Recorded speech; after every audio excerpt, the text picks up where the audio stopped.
Troopers and grinders, it is time for Hank the Tank's obligatory weekly preview and predictions for Dana White's Contender Series. I gotta remember the apostrophe S. Week 8.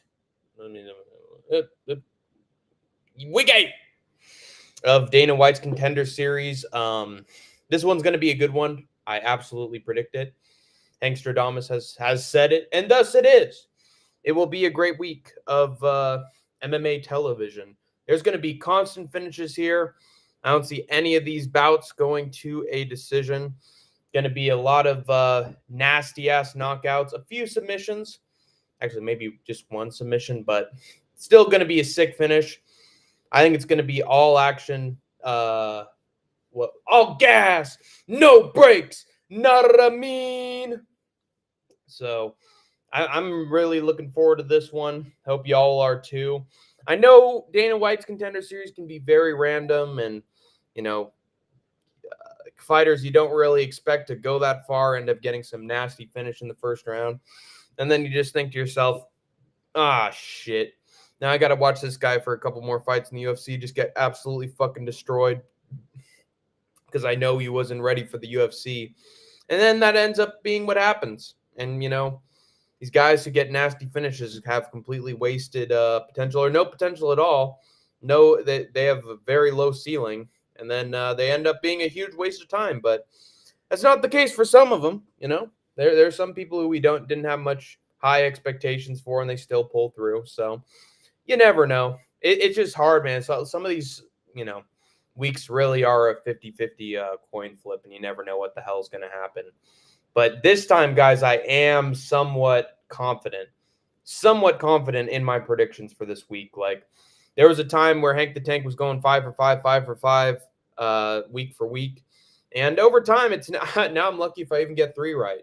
But I still have a lot of confidence this time around because these guys I have winning their fights are big-time prospects with a lot of potential and a lot of hype. So I think a lot of them are going to go a very long ways.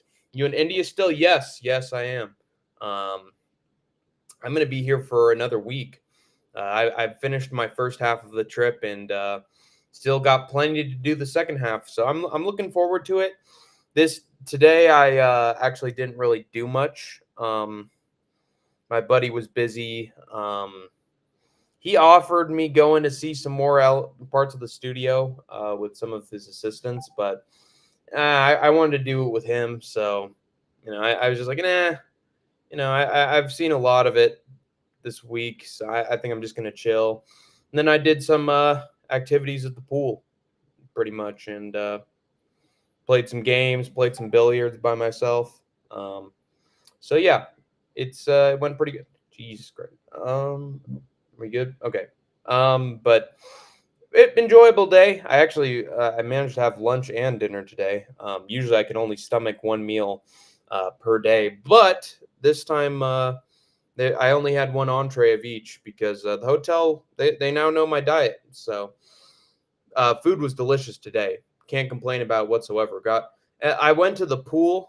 This place has a swimming pool, and I went 30 laps in there. So tried to work some of the fat out and the food off, but it was still a lot of chow. So I gotta let this shit digest. I'm actually feeling sort of I'm starting to enter a food coma right now, guys. I can't be wary. I cannot hesitate for even a second. I got some damn work to do, people. We got some picks to make. So I will push through, and I'm looking forward to this week. I really am. I have a lot of confidence this time around. Like, if I don't get 5 for 5 or at the very least 4, I'm going to lose my fucking shit and just realize that Dana White's Contender Series is impossible to predict because with way too low level of competition otherwise. Hold on.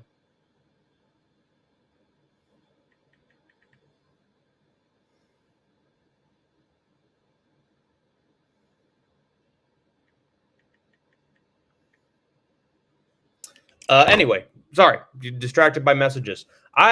We shall persevere. We shall live on. And I have my 5 picks ready. I guarantee you guys, at least one of these prospects is going to go a very long way. I think we got some really good prospects this time around. Dominant, scary ass fighters. Some more technical than others, but I think each one of these guys who's going to win on Contender Series, at least in my opinion, who's going to win, are going to become pretty much household names, as far as I'm concerned. Maybe I'm going to eat my words because of this, but we got some pretty obvious picks to make here. So look forward to it from Hank the Tank, and hopefully it all pays off. Oh, but it must be like the morning for a lot of you. Oh shit! Oh boy, here we go. I knew it was going to happen eventually. There we go. Now you can see me. The lights will come back on.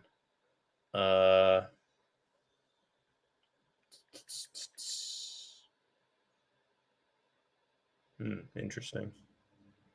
We're back. We're back. Okay. It's time to get into the picks. Unless people have something to say to Hank the Tank when he actually I should keep this on. Unless anybody has to say before Hank the Tank starts. Yeah, I think it's going to be no decisions here. No decisions, which is just the way I like it for Dana White's Contender Series. If a Contender Series fight goes to a decision, it almost feels wrong, feels stupid. Like you're just completely disappointed in the fighters for not having that finishing mentality. Like I'd literally go out on my shield and risk getting fucking knocked out if it meant getting a contract. I would not be fucking holding somebody down and praying that I win the fight. Fucking pussy shit. Yeah.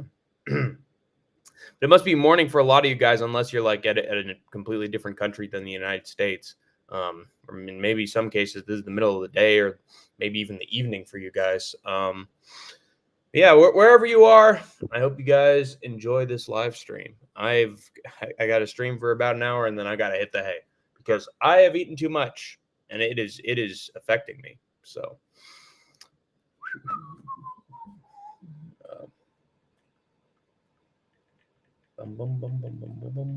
Okay. Since there isn't much participation right now, I might as well just get into the picks. So here we go. And if we have enough time, I might go through the PFL Nurmagomedov versus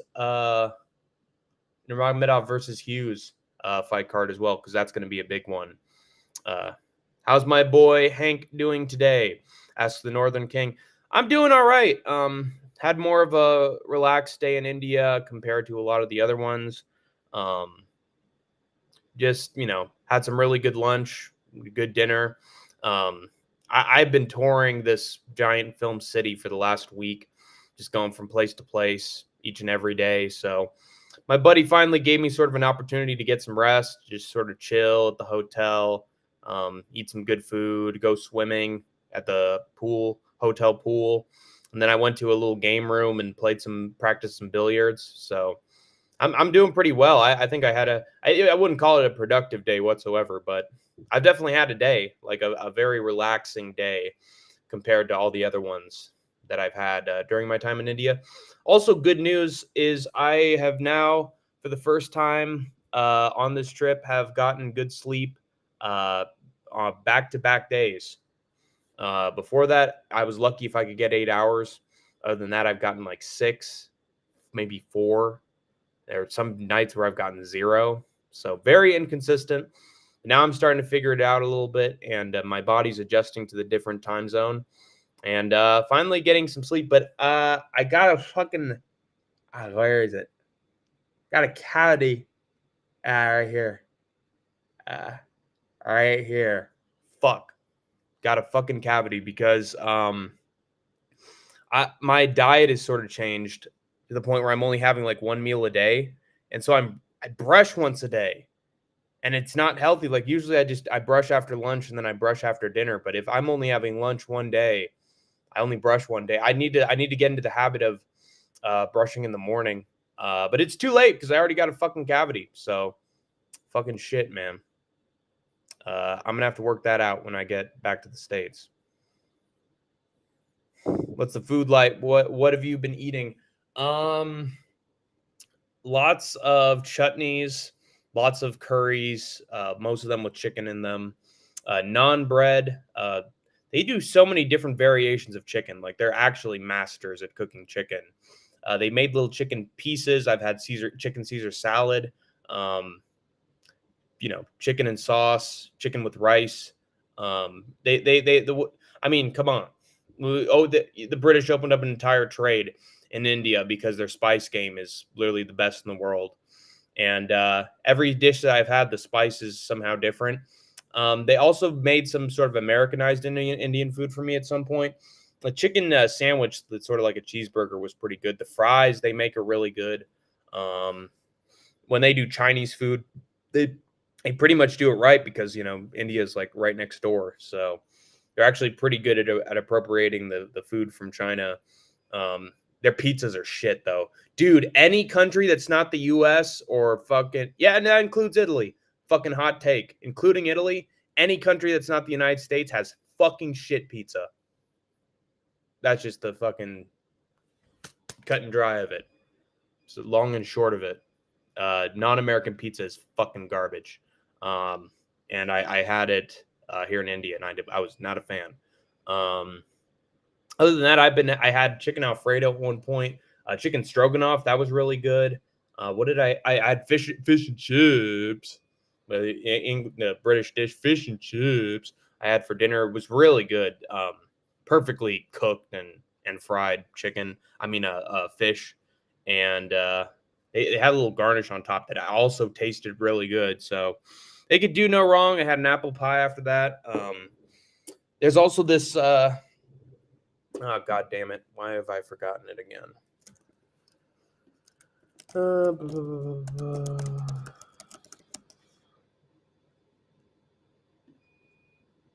Gulab jamun. Gulab jamun. I had some gulab jamun as well at one point. That was really good.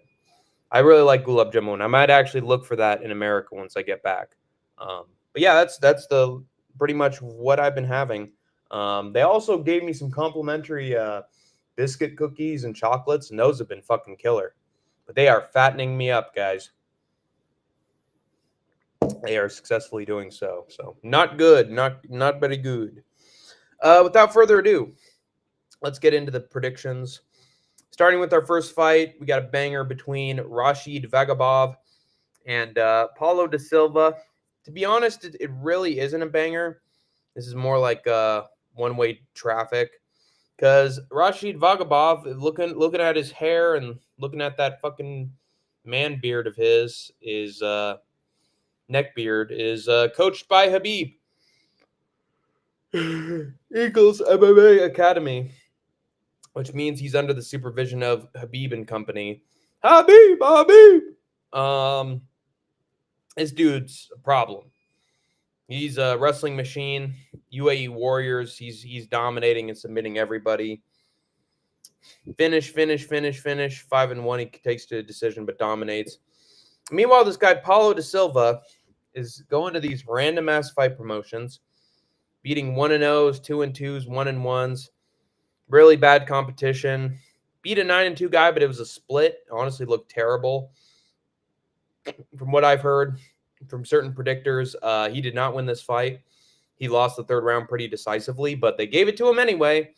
And why is that the case? Because he's Charles Oliveira's boy. Charles Oliveira, gold team. Oliveira managed him, and he won a robbery because of that.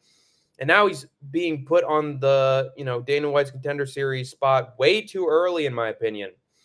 I think he's way too green, way too raw. He's not ready. Terrible off his back. No wrestling. Honestly, looks bad when he even offensively grapples. Like all he's got is speed and power. That's not going to help him out here against Rashid Vagabov. Vagabov's going to take him down at will. Old Rambo. And Paulo PH da Silva, his pH is going to be pretty damn low here off his back. And pretty basic. He's a pretty basic guy in terms of pH. But I think Rashid is just going to take him down and sub. I actually picked him by round 2 knockout. Just because I think he's going to actually get finish on top with ground and pound. I don't think he's going to get a sub, but I think he's definitely going to dominate. Yeah, looking up the name to tell me really helped. What the fuck is that? It's basically sugar water and like sort of pastry dough, and it's fried, and then you eat it with ice cream. It's really good. Northern, asa, bro, asa, dude. How can I get my wife's appearance on your show last night? She wants to see.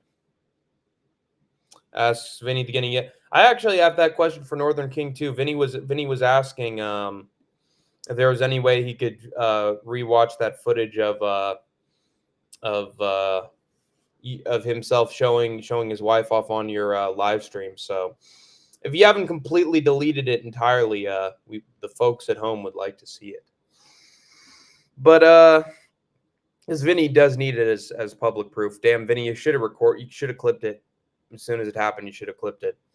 But yeah, I think old Vagabond here, old Rambo. The way USA of my country abandoned me. They abandoned me, Colonel. I just a soldier, and they treat me like shit. I'm just a weapon to them. I don't get healthcare, Mick. I don't have a life. I don't have a wife. And they spit on me and they arrest me. I hate them. Thank you, sir. Do not redeem, sir. Do not redeem the god. But yeah, the Vagabond man, or Rambo. It got me, Mick. I'm a soldier. What were some of the fucking Rambo lines? I got nobody. I served in Vietnam, and they treat me like trash. Anyway, I don't know my country anymore. Then we got Curtis Campbell against Demba Sek. Demba Sek, more like dumb as a sack of rocks, let me tell you guys. This guy, Demba Sek, he's very low level. Just throws wild shit on the feet and prays that it lands. He's got power. He's got the power. But is just not technical enough to really put everything together. 2-2 guy he goes to a split decision with. That was 4 months ago. 1-4 he gets a rear naked choke. Who cares though? This is competition with not many wins that he is beating, and he's just flailing, dude. He's just has very little technique. Also, he's awful off his back. This dude has no grappling whatsoever, no wrestling, and he's gonna get starched, in my opinion. He's not gonna look very good here. Very low level. He's relying on his power, and as we see, even that can't help him sometimes. Hold on. Oh shit. Anyway, but meanwhile, Curtis Campbell, this guy's a character, man. This guy's like if Paddy Pimblett and Carlos Prates had a fucking baby. Dude's a nerd with the glasses. Comes to the ring with the glasses on. As soon as he wins the fights, he puts the glasses back on, and he wears pink trunks to the ring, to the cage, and that is his signature color. And the dude has a fucking ponytail, and he gets a bunch of easy submission wins, really good BJJ and grappling skills, and apparently a lot of people are he's starting to draw some eyes to him because he's got a memorable look. He's very dominant, and that combined with the glasses, he's got that Mikey Musumeci aura. This guy seems like the kind of star that the UFC wants, especially if he starts stringing some wins together and starts to go on a run in the featherweight division. And honestly, as a wrestler, he could honestly go pretty far. He's just taking on somebody with no takedown defense. And this should be a layup for him, as far as I'm concerned.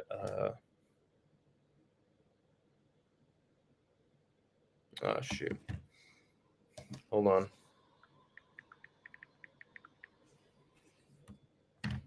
But yeah, Curtis Campbell, the Pink Panther, I like the nickname too, because it actually works with the fucking pink trunks that he has. I'm not gay, but I'm just saying. I'm just pointing out he's got a good character. All right, his gimmick's good, and UFC wants characters, and this guy's one of them. And he's got the goods to back it up. No diddy, back that thing up.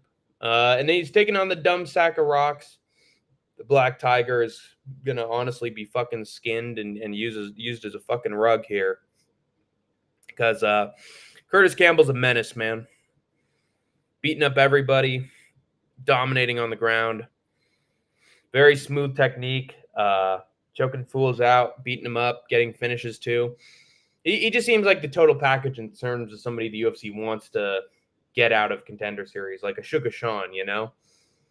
I think he's going to sell some pay-per-views, whatever. Pay-per-view era is over, so honestly, it doesn't fucking matter. But he's going to put some butts in the seats. That'll put some butts in the seats. Yeah, Tony Schiavone there. He's actually going to put some butts in the seats. Yeah, I think Campbell's going to get a round 1 sub on Demba Sek. Sek's going to be throwing with wild shit, with no rhyme or reason to it. And on his back because of Curtis Campbell's slick-ass takedowns. No diddy. And then he's going to probably lock in a rear naked choke for the win. There you go. I'm high on him. Vinny is high on him as well as a lot of other substances. Hope he brings it. He will. I think he's going to get a very quick finish.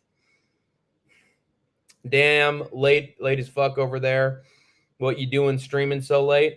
Well, it's not that late. It's like 10:55 p.m. It's not past midnight. Like, usually it's rare if I ever fall asleep before midnight. So this is normal for me. Don't worry about it. God damn my fucking belly, dude. Fuck, I need some exercise.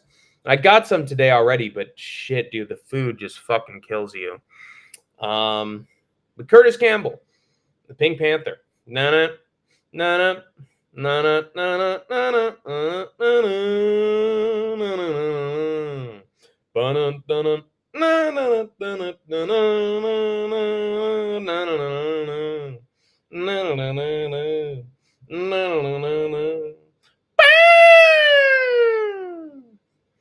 I got Campbell winning via round 1 submission over the dumb sack of rocks.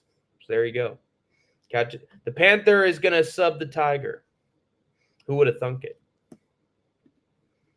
I thought you guys were only an hour behind us. Apparently not. Apparently it's a lot more. Or maybe not. An hour and a half behind is so odd. Happens, man. I guess it's just very specific to this region. Maybe depending on where I am in India. I'm right in the middle, so maybe that affects the time zone or something. But anyway, I got Kubanza by round 1 knockout. Oh, no. Now our next fight. I had what the hell's his name? Curtis Campbell by round 1 sub. And then we have our feature fight of the evening between Christopher Alvidrez and Eliezer Kubanza. Man, Eliezer. That is quite the German name right there. Actually, it looks a little German now that I think about it. But he is from the Democratic Republic of Congo. And unlike Josias Musasa, this guy looks like an actual threat. Like a well-rounded threat compared to just the fucking basic game of Josias Musasa. Christopher Alvidrez, the newborn, fights like a newborn baby. He's got a karate, fight style, which is very Wonder Boy Thompson-esque. And we've seen how that's worked in modern day UFC. Not very well. The losing streak of Stephen Thompson is honestly unbelievable at this point. I think he beat Bonfim, so it's honestly ridiculous that he lost that. But yeah, this guy Alvidrez, also sort of a karate guy. kicking at range, a lot of that. But we see what happens to these karate guys once it gets in the pocket. These guys are in trouble because they can't attack at range. XFC, Lights Out. These are shit promotions. And a lot of guys who fight in these places don't end up getting a contract. They just don't. They're too low level. They get signed to one fight, and then main roster guy just beats them up.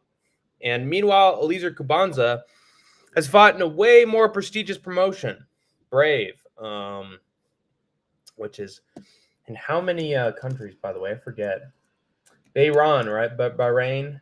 Wait a minute.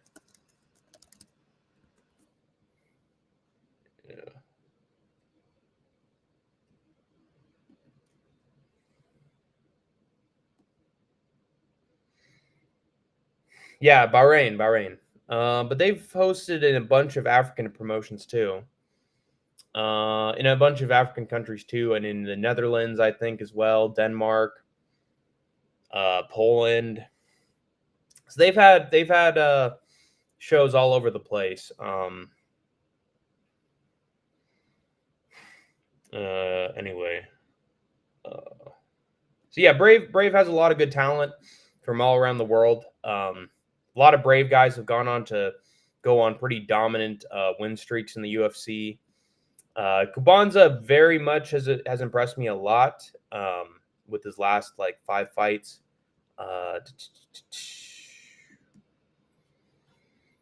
An hour and a half. Middle of India equals Midnia. Mid-India. No, it's not mid. I wouldn't say it's mid at all, especially where I'm at. Or Mindilia. Yeah, we got a jokester in our hand. I might call you Private Joker. You will not laugh. You will not cry. Corn Hankio. Yes, sir. Sup, Hank? Hello, Andrew. Hyped Vinny and the Hank salute. The Angry Hanks. No Diddy. Andrew's a fan of the emojis. But yeah, with this fight, Eliezer, it's got to be German of some kind. Kubanza, he has gone on quite the win streak in Brave. Just beating these Dagestanis one by one. A lot of these guys undefeated. And he is knocking their asses out. Patrick Okami, I saw him on PFL. He just got a win recently. So that's a good win. Ibrahim, that's a pretty prestigious family name. He beat that guy. Gaidarov goes to a close fight with him. I honestly think Gaidarov could have won this. But Kubanza was getting up after he was being taken down and just beating the shit out of this guy on the feet. Really impressive stuff on the feet and in the grappling against Gaidarov. So I'm actually impressed, even if he didn't win that. He still looked pretty good.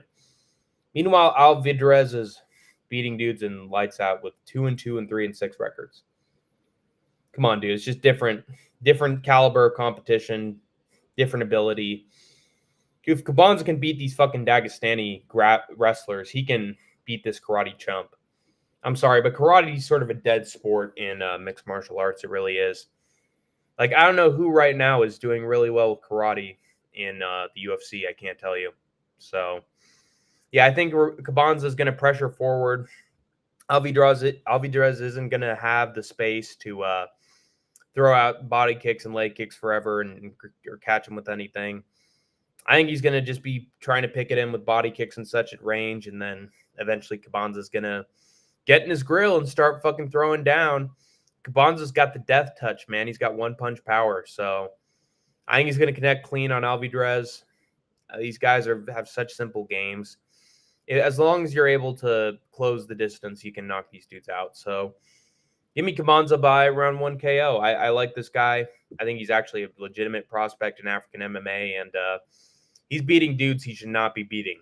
So very impressive, and I think he's going to go a pretty long way, honestly. I think he's going to – this is the kind of dude you expect to have really, good fights in his division and win them, He's the guy who's going to take on competition that's oh, he's in trouble, and then he's just going to school him, So I see that in the future for Kubanza.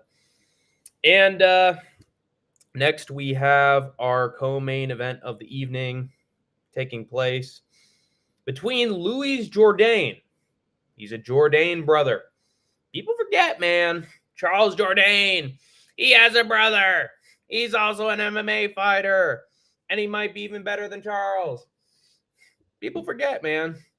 He doesn't pull guillotines like a schmuck. He actually knocks out people on the feet. He's a marauder. He doesn't throw a bunch of random ass combinations that never have any effect. He actually lands with precision as a counter striker. Holy shit. The Mad Prince, Louis Jourdain. And then, there you go. There's the tattoo, Mad Prince, right on his chest. He's also got the God of War tattoo right there. Heart tattoo. He's a pretty impressive tattoo game. He has taken on the Violence. Like Darren the Damage, Elkins. The Violence. The Boulder feels conflicted about having to attack a little girl. You got a smaller pebbles than your brain, Boulder. The Boulder is no longer conflicted about these feelings. Oh! That's right, it's the Boulder. Magno Diaz. The Damager. Magno Diaz, as you can tell by the glasses, he is in fact a fighting nerd, which has swayed a lot of people to pick him. 60% have Diaz over Jourdain, but man, just because he's got the glasses on doesn't mean the hype is justified. This guy is beating 1-0 dudes, 2-year break, doctor stoppage here, finally got a nice knockout against a good opponent. Alessandro Albuquerque, Jesus Christ. Who in their right mind would name their kid Albuquerque? That is begging for them to get bullied. And before that, got a guillotine choke, 0-1. Yeah, this just isn't good competition. And I don't know, man. It seems like he doesn't actually have very effective wrestling. His opponents often just get right back up. Can't pin them down like all the other BJJ guys. He might have something on the feet if he can maintain a good volume here against Louis Jourdain, but I don't know. He's the kind of guy that pressures forward with punches, but they don't land very effectively. He doesn't have knockout power. He's just sort of there, dude. He's like the Caio Baralho of the group. He's just sort of mid, very little technique, very little power. He should do well with the grappling here because Louis Jourdain's one weakness is the wrestling a little bit. But recently, Jourdain has been able to get back up. He's also good at reversing position, ending up on top and landing with some ground and pound and submission attempts.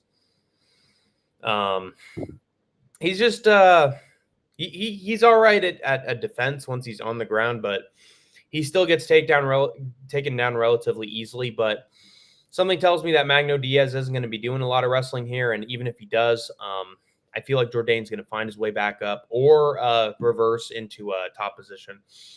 And Jourdain can be a monster on the ground. He's gotten some submissions. Where I favor him here, though, is on the feet. This dude is long and lanky, tall, 5'9", 69 inches of reach. In fact, Diaz doesn't have a reach right now. It's super sus. Someone tells me it's way shorter. So he's shorter than him by 3 inches, so he's tiny. Tiny for a bantamweight division, which means he's going to be right in range for Jourdain to land something. I think Magno Diaz is going to pressure forward and just walk right into a counter shot from Louis Jourdain. Random little clip hook, a kick to the head, something. I think Jourdain's going to find a counter and just put this guy out, essentially.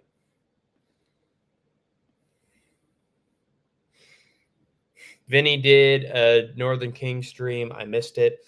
I think a lot of us missed it, Big Moors MMA. He showed his wife, too. And but then it got deleted, man. And Giuliano was impressed. He was impressed with his wife. He thought she looked attractive. So I guess Giuliano learned, man. But none of us get to see it anymore. Damn, if only you were there, Big Boars, you could have clipped that for us. Fuck. I hope somebody did. Because Vinny proved it, man. He proved that his wife was smoking, But I guess we'll never know now. Hank, hello, Big Boars. How's it going? Big Boar is in the building. The violins. And, he's Magno Diaz is going to be eating his sour grapes and playing his little violins. I forgot we had Contender Series. You shouldn't forget, man. This is a really good week. I predict no decisions, only finishes on this card. So, time to look forward to it. I don't think there's going to be a lot more random results here either. I think a lot of these are pretty cut and dry. Boris, did you see my wife on Northern King last night? She accepted the fight with Aisha. Bro, are you suing that park? You could probably make it Hankman Land. Everything's great at Hankman Land because you can't come. Especially you, Vinny and Boris. Hey, everybody. Welcome to the brand new Hankman Land. He has all sorts of rides, yummy cotton candy, and with sprinkles on top. Oh, a water slide. Whee!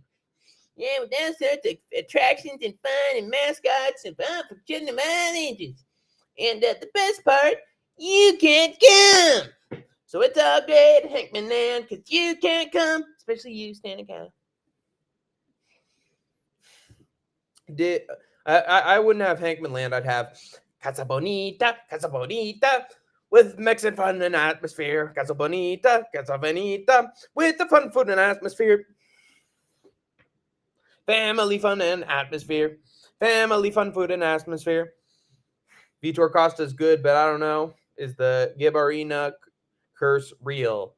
I think it is because I'm not picking him. I'm picking the penis. I'm picking penis. Hey, all right, no Diddy, man. I'm picking penis. I'm a big fan of penis. Okay, especially Damien's penis. But Pen 15. Yeah, Vitor Costa. He's all right. He's from Jungle Fight, but Pina is Jesus Christ. Baba Booey. What's his name? The Baba Yaga. Baba Yaga is he's pretty good as well. He's got one punch power. He's very tall. His takedown defense is looking better. Costa's not gonna fucking grapple at all, and he's got he's not the one who's gonna knock the other guy out in round one. It's gonna be the penis. It's got to be the penis. Penis is gonna put him to sleep, which is crazy. And my Jimmy run deep, so deep, put a butt to sleep.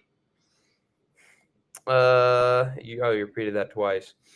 No, the Gabarina curse is real. I don't think. Jesus Christ, that fucking that profile picture is nasty work. Is that fucking Sniper Elite or something? Anyway, Charles Jourdain's brother, Luis. I think he's gonna knock out Magno Diaz with counter shot. Simple as that. So, yeah, Jourdain by round 2 knockout. Should be a pretty fun scrap, but Jourdain is just way better of a counter striker. And then the main event between the aforementioned Vitor Costa and Damien Penis. I'm going with the Penis to get a round 1 knocker. Jesus Christ. Knockout against Vitor Costa. He's going to one-up him, guys. Okay? He's going to clean his pipes.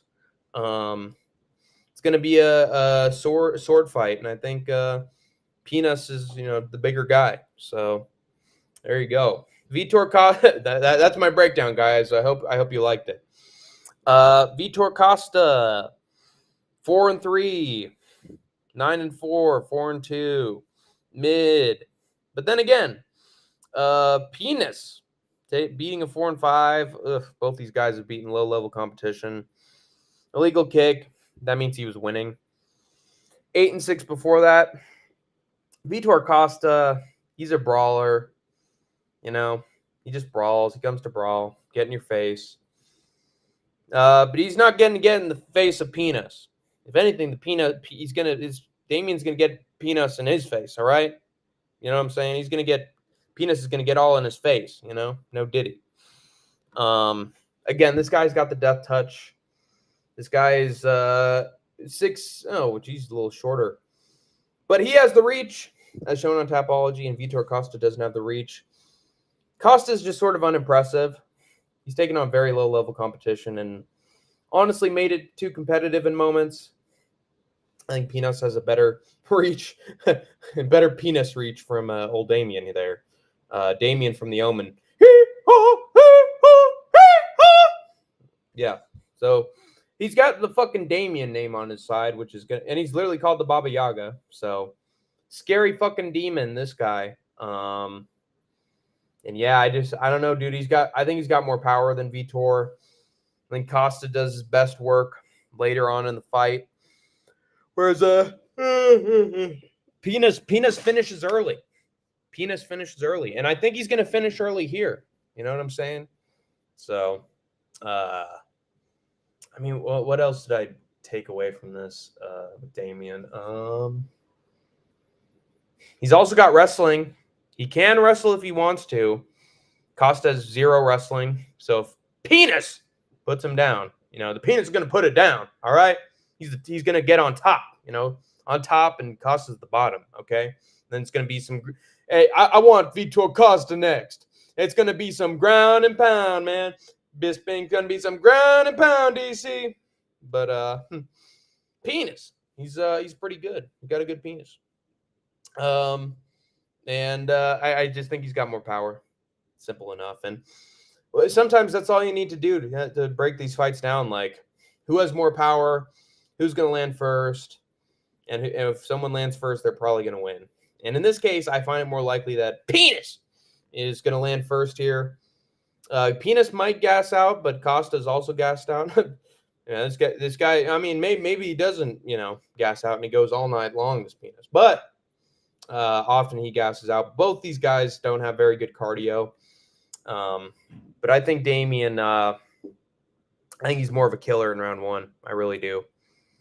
I think Costa tries to be a marauder, while Penis just has way better striking accuracy. So give me Baba Yaga to be the guy who lands first. He's got a lot of power. He's got wrestling too. Sometimes that's all you need, man. He's got good reach and height. So it is what it is. Vitor Costa's the real deal. My friend met him at Jungle Fight. My friend met also Megalito Grijalva, undefeated at the time. Now he is 9-2. Okay. Well, just because your friend met him at Jungle Fight doesn't mean he's the real deal necessarily.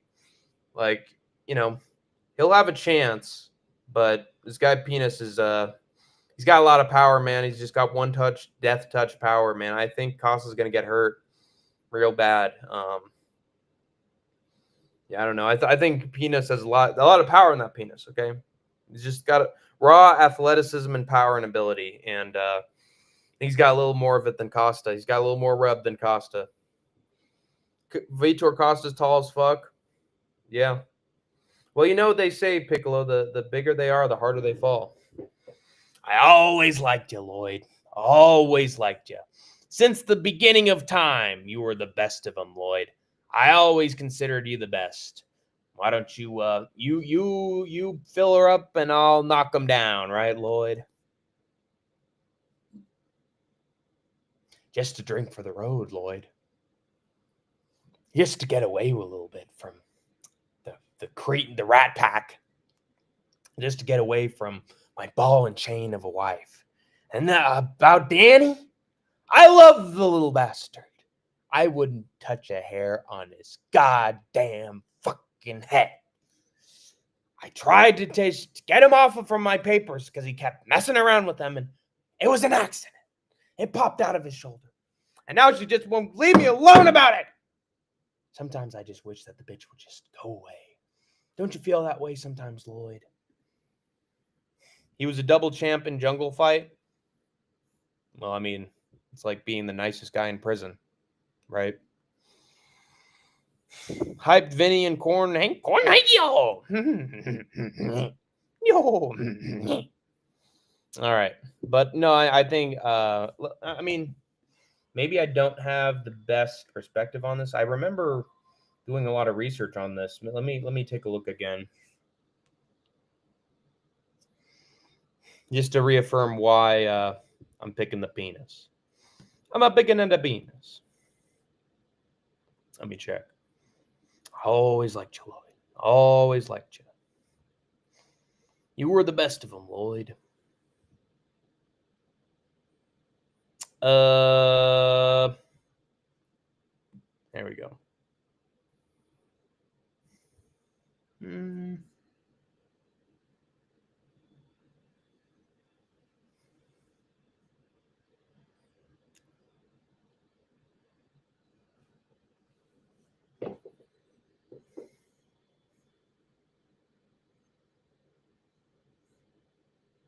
Yeah, he seems like a Derek Brunson kind of bum rusher. He seems to just rush forward and get caught with straights down the middle. I think Penis can do that, man. I think the Penis can counter him. Penis can loop around. The Penis loops around, you know? It's long enough to do that, you know?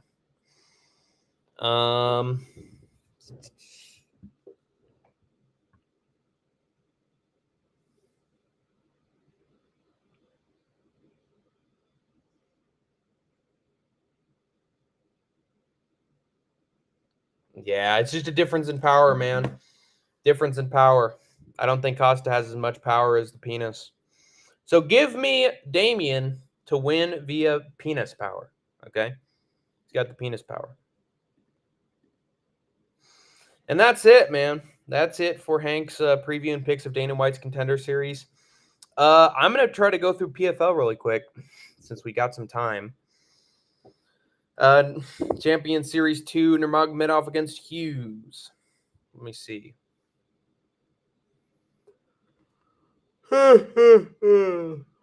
Jesus Christ. Too much food. All right, Zaynikov against John Mitchell. Mitchell is sort of a pretty simple striker, kickboxer. I mean, he's got a little bit of wrestling, but whenever he's taken down, it's not good. And Zaynikov, meanwhile, is more of a wrestler who gets his opponents down the mat. I think he's going to be more natural on the ground than John Mitchell. I think Mitchell's going to have a hard time getting up. So give me Zaynikov to win by unanimous decision.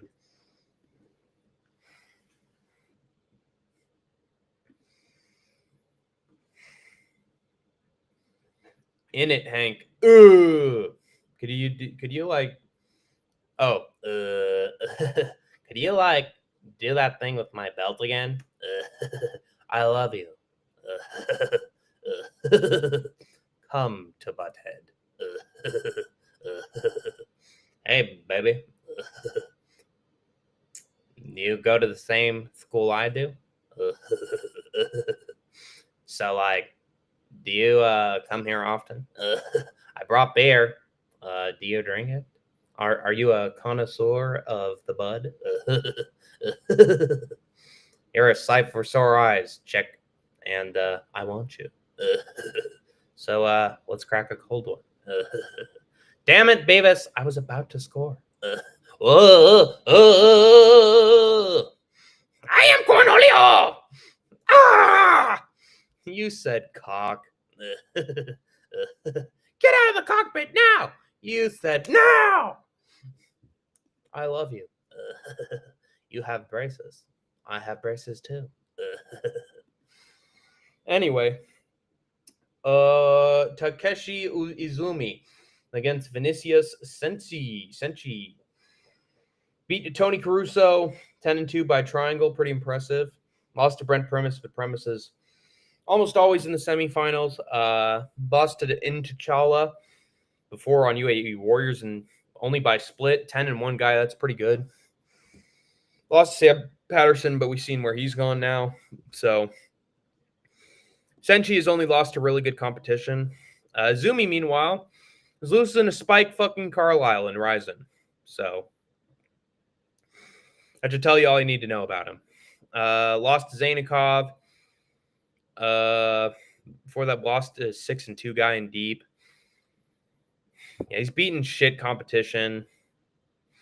Only in Ryzen and the PFL, he has absolutely struggled. And Senshi, I think, is a pretty good wrestler.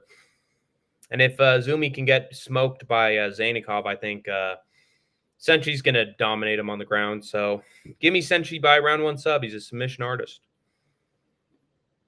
Simple as that. Next up, we got Asael Ajuj against Mirafzal Akhtamov.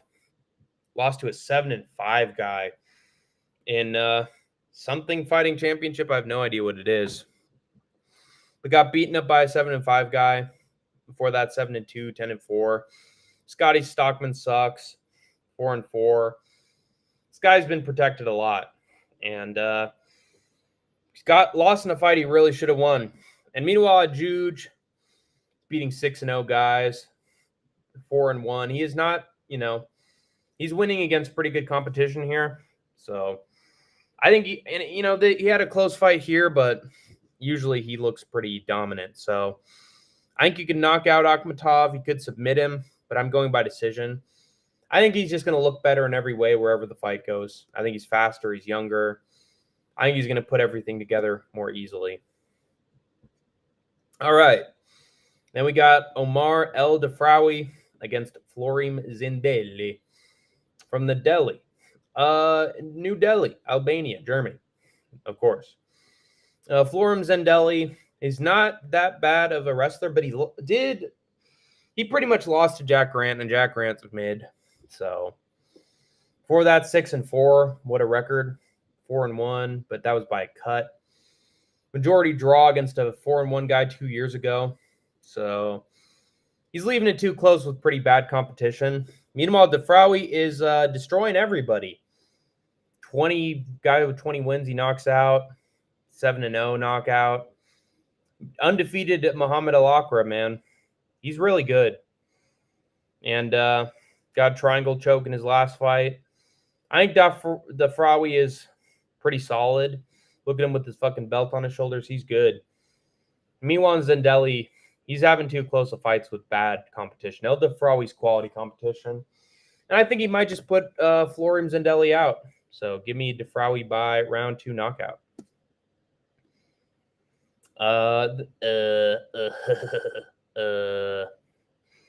And then we got Puya Ramani against Slim Trebelzi. Is this my upset? Yeah, it is my upset of the card. Slim Trebelzi went to a split with Abraham Bobley. Honestly, he should have lost that one. For that, 6-2. Louis Sutherland can't get a finish. Only beats the 6-1 guy via injury. I think he's fluked his way through the PFL. Just gotten very lucky against bad competition. A 2-year gap between them both. Not good. He's just looking like a shell of his former self. And meanwhile, Ramani has submitted Olympic wrestlers and championship winners and basically won every belt and title and trophy in wrestling that you can. He's beaten Olympic gold medalists. He is NCAA wrestler. Beaten quality competition. Hold on. I gotta check this.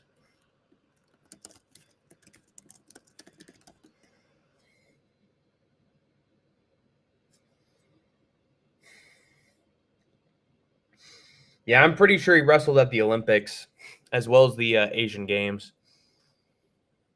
So, and definitely World Wrestling Championships.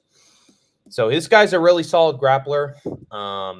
And Slim Trebelzi is also a wrestler, but I don't think he's as dominant. Also, Ramani beat this guy in wrestling before. So if he can do it once, he can do it again. Guy's got a fucking really athletic build. He honestly looks like fucking... what does he look like? He looks like that guy with the heart. He looks like Ox Baker, man, with that beard. He looks like... let me think.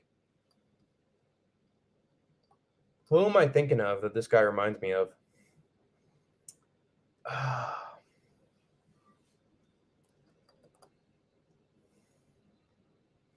Who am I thinking of?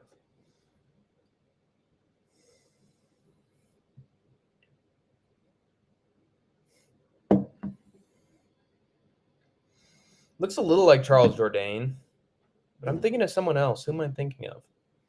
Oh, he looks like Josh Hokett if he was in shape. So, yeah, I got Ramani by round 1 sub. He beat him before with wrestling. He can do it again. And then we have Jack Cartwright against Callan Loughran, the Don, the Irishman. Callan Loughran beat Nathan Fletcher, which is honestly really impressive to me. That's a really good win. Shows he's actually still got it. Lost to Jake Hadley. It happens.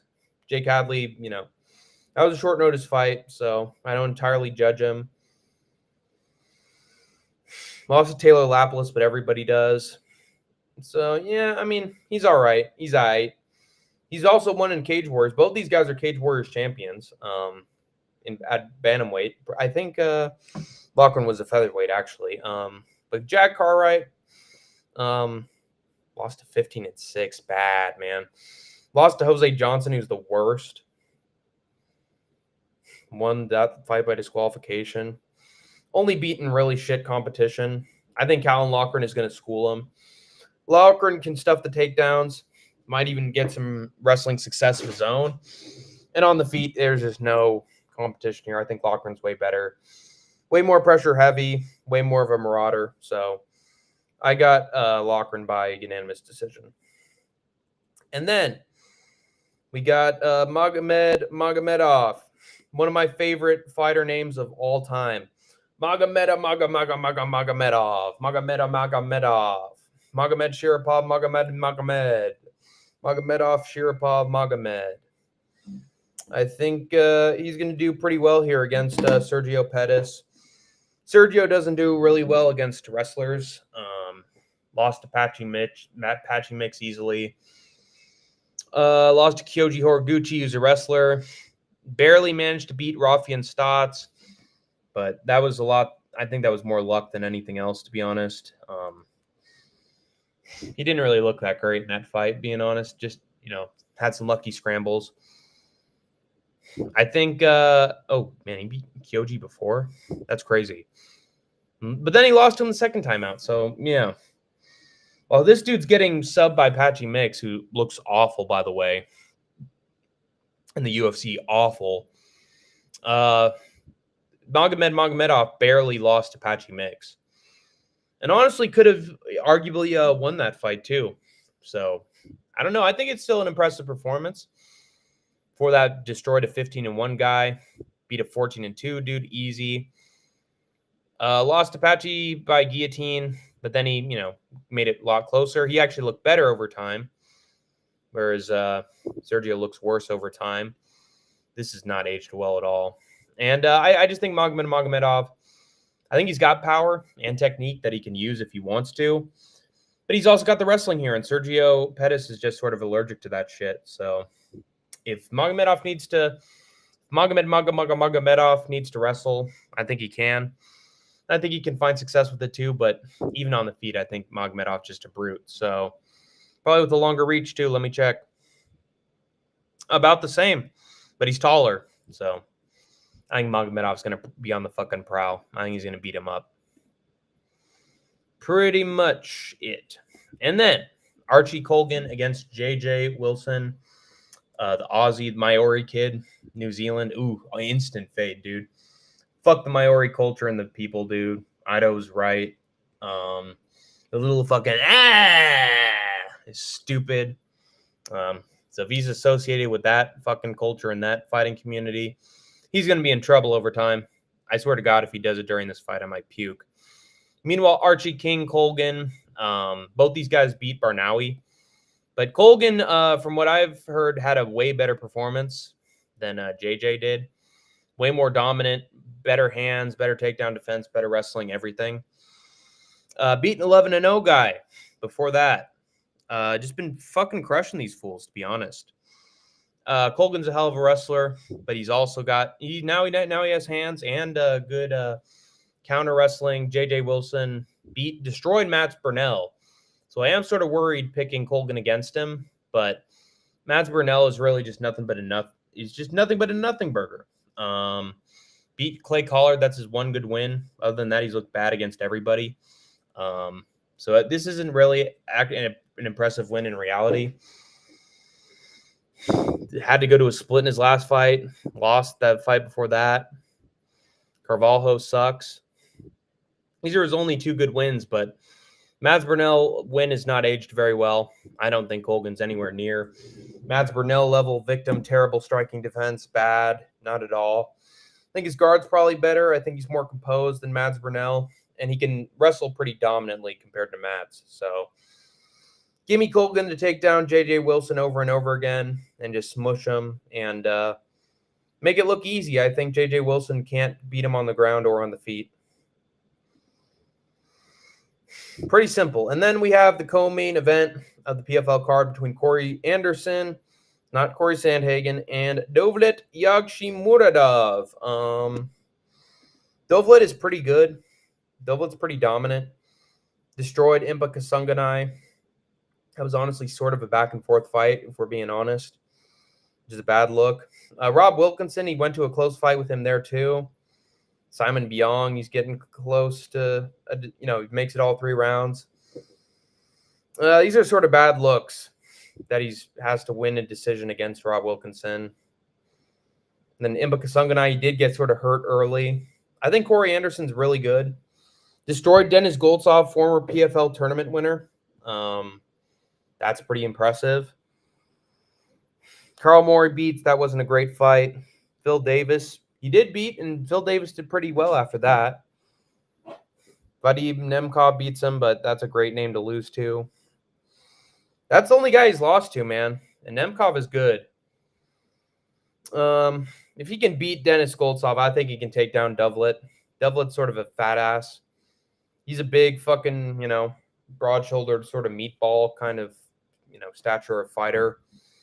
I think he's going to get taken down pretty easily. Rob Wilkinson was giving him troubles with his wrestling. I don't think Dovlet has dealt with a wrestler like Corey Anderson. I think he could even get wobbled on the feet if Impa Kasunganai gave him problems. I think Anderson could clip him at some point. But a lot of this is just going to be Anderson taking him down over and over again. The bigger they are, the harder they fall. And Dovlet's just got sort of a blob form. And the blob is just going to get smushed on the mat. So give me Anderson to wear the blob out and then get the knockout ground and pound no Diddy after that. Hank Dude. What's up, Hank Dude? How's it going, Sean Moody? How are you? Looks like your day's sort of just getting started. How's it going, brother? Yee! Is it wet humidity over there or dry? It's been wet weather for the most part. It's been monsoon season this time of the year, so it's honestly been less busy than actually it's going to get more busy over time. When the holiday season comes up, this place is going to be pretty packed, but right now it's just been a lot of cloudy days, a little bit of sprinkling of rain. There was one fully rainy day. And I think we've only had one dry day, and it wasn't even dry. It was more hot and humid than anything. So there we mostly just had wet humidity and hot humidity. Hot and heavy. Sunny humidity, right? Got hot and heavy, and I iced up the war between India and Pakistan.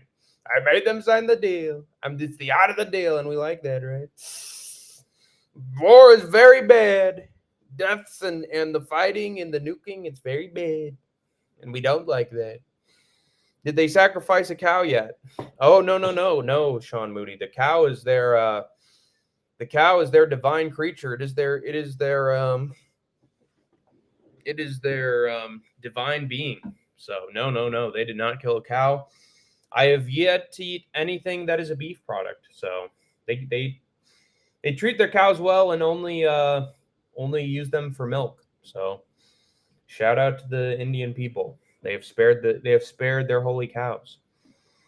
But yeah, it's been mostly pretty mild weather, pretty rainy and cold weather, which I like. I honestly love the rain. I love cold weather, or at least right in the middle sort of weather.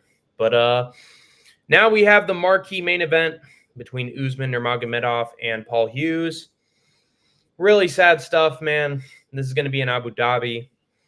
I really do predict that this thing goes to the judges' scorecards. And if you thought Paul Hughes got robbed in his last fight with this guy, I think the scorecards are going to look even worse for this one. There's going to be no fucking scorecard considering this a draw.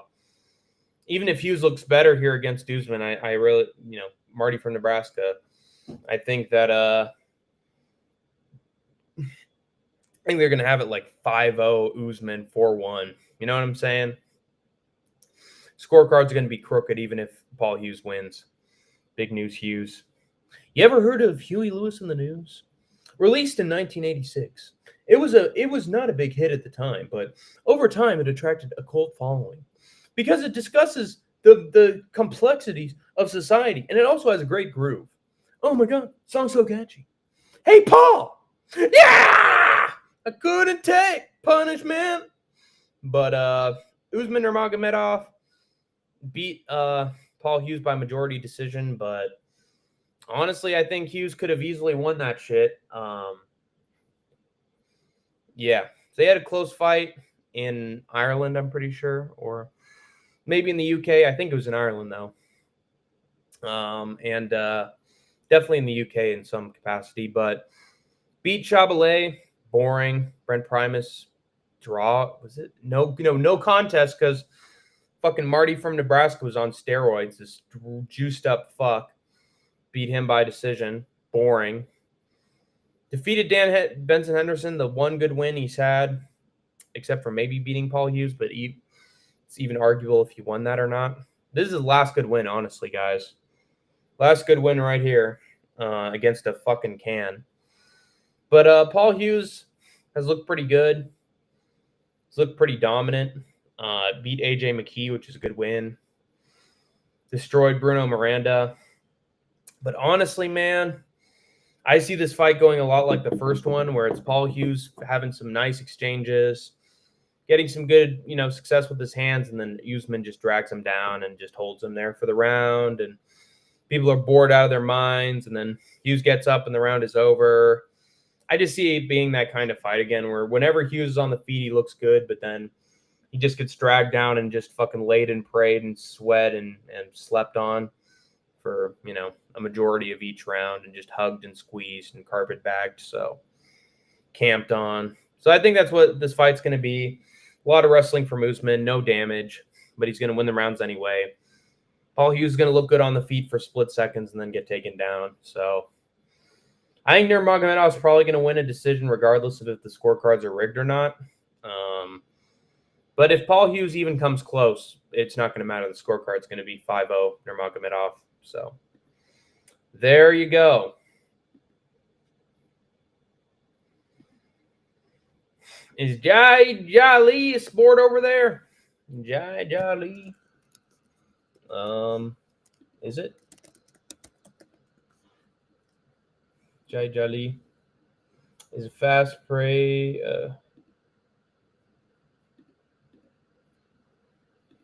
Jai Alai. Mr. is Jai Jali. Jai Alai is a fast-paced basket sport played on three-walled court where players use a long basket or cesta to hurl a hard ball against the front wall with the goal of making it impossible for opponents to return. It's Jai Alai.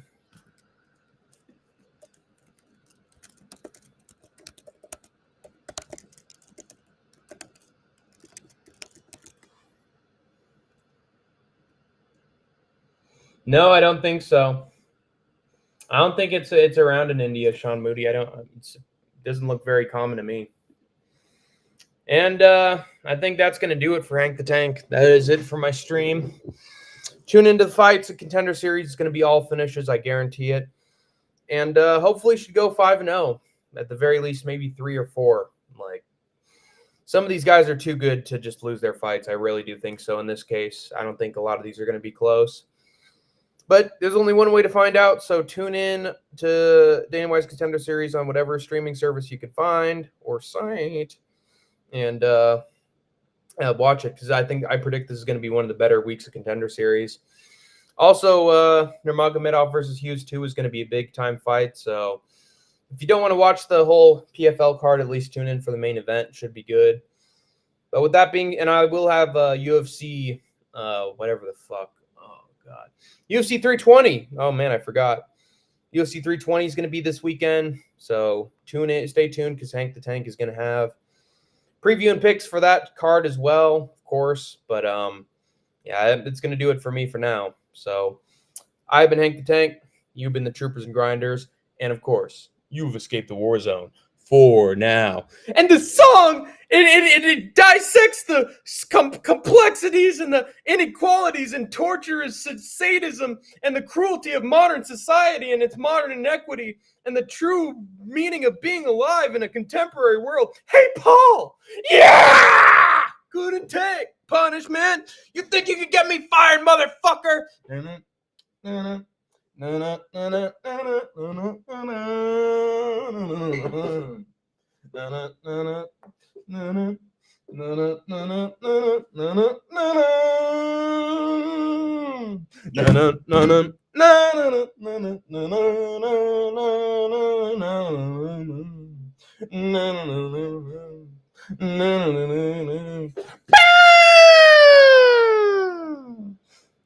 PFL equals the Professional Fixing League. I think it's the Professional Fixed League and the Professional Fluke League, honestly. Match made in hell. Peanut butter and fucking bleach sandwich. The 4 Zone. It's the 4 Zone. West Side. What's up, homies? West Side.